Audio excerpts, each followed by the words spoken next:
So the Tulay na Kabataan Foundation was founded in 1998. So 27 years ago already. And the target of the foundation is two different profiles at the beginning, that we were focusing on street children, hardcore street children, really the ones who are separated from their families, and children in slums area to help the families for the schooling, nutrition, and health of these children. Tapos lumaki ang foundation, dumami ang mga shelters, and we open also the objectives to the elderly abandoned in the street. So, iba-iba yung profiles namin. Pero mainly, it's really to focus on the poorest among the poor. Sa amin po, yung hamon na hinaharap namin ngayon is yung mental support sa mga bata. Since po sila ay may mga trauma and then yung emotional na sugat po na nangyari sa family nila, naranasan nila sa family nila, and then po sa labas. So sa ngayon po kasi yun yung kailangan na matugunan po namin. So ang kailangan po talaga namin ngayon is yung tulong psikolohiya po sa mga bata. Since yung until now, yung sugat po nila is napaka-sariwa pa. Alam nyo, pag ang balak ng Tulay na Kabataan sa pamamagitan ng Kaagapay Portal, hindi lang magkaroon ng mga donation. Pero sa tingin ko, ang Kaagapay Portal pwede din maging instrumento para ipaalam din sa iba't ibang tao ang nangyayari sa iba't ibang foundation dito sa Philippines, para maging aware din ang ibang tao kung ano ang nangyayari sa pinakamahirap.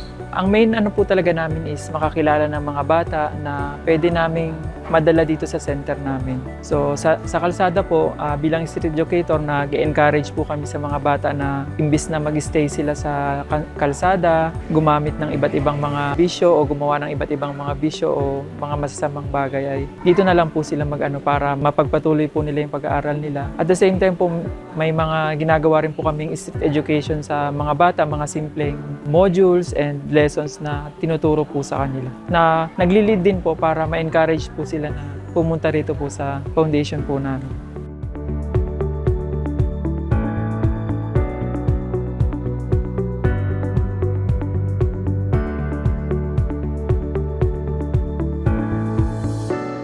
I am James Caparas po, beneficiary of Tulay ng Kabataan po. I am 20 years old po and dumating po ako sa foundation 2011 po.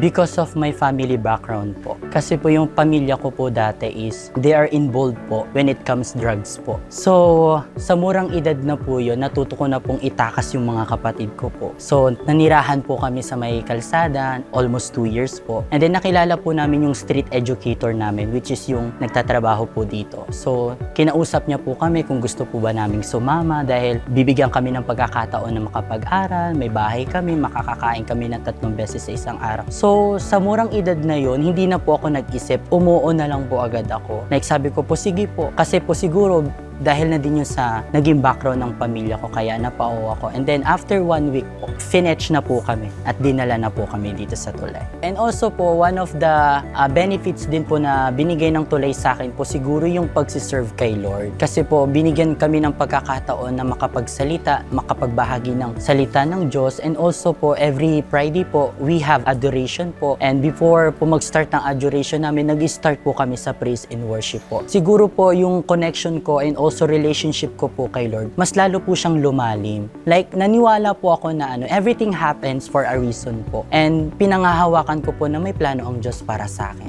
And ngayon, nararamdaman ko po siya at unti-unti po yun nangyayari. And now, I am second year college na po, taking the course of Bachelor of Education, major in English po, sa National Teachers College po sa Maynila. Siguro, isang salita, masasabi ko po sa Tulay, isa pong tahanan, pag-asa ng mga kabataan po. Kasi po, siguro kung wala po yung Tulay ng Kabataan, siguro hanggang ngayon, siguro po nasa labas pa din po ako. Nasa kalsada pa rin po kami magkakapatid. Kaya siguro po hindi po kami nagsasawang magpasalamat sa foundation na to.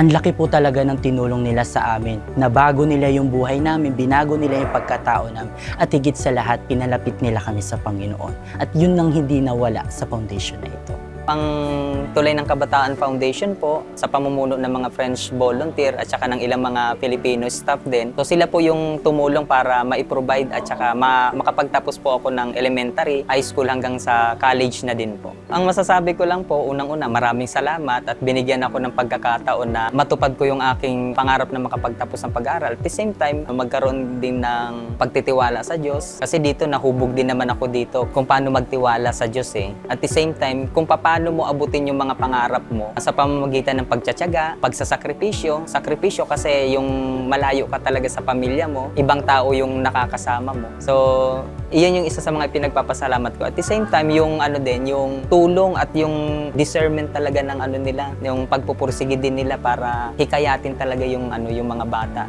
Lalo na maalis sila doon sa sa sitwasyon na hindi akma para sa kanila. Siguro po malaking tulong po yung donasyon na maitutulong niyo po sa amin kasi lalong mapapalawak at mapapatuloy po namin ang serbisyo po namin sa mga bata na mabigyan sila ng kaagapay po sa kanila and even po yung matustusan at mapatuloy po namin ang kanilang protection. At the same time po is yung education po nila is mapapatuloy po namin doon sa donations po na may ibibigay po ng mga donors po natin.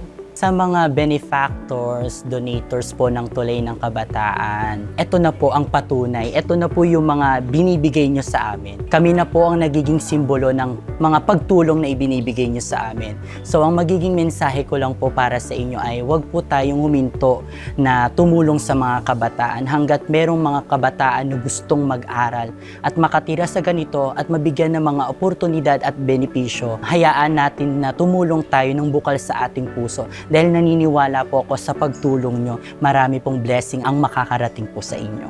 Inaanyayahan ko po ang lahat na sana patuloy niyo po kaming suportahan sa pagkakalinga sa mga batang lansangan na tinutulungan namin sa foundation sa pamamagitan ng pagdodonate po sa mga ng in-kind and in-cash sa mga bank account po namin ng Tulay ng Kabataan Foundation. I hope that everyone will be really eager to give to Agapai through Agapai, whatever is the foundation you choose. But every foundation need help in order to help the poorest among the poor. Just let your heart speak. Let your heart live really for the poor. And I hope that we will all realize that in the end, we will be rewarded by the Lord for all the help that we give to the poor. It's always the poor first. It should be our priority.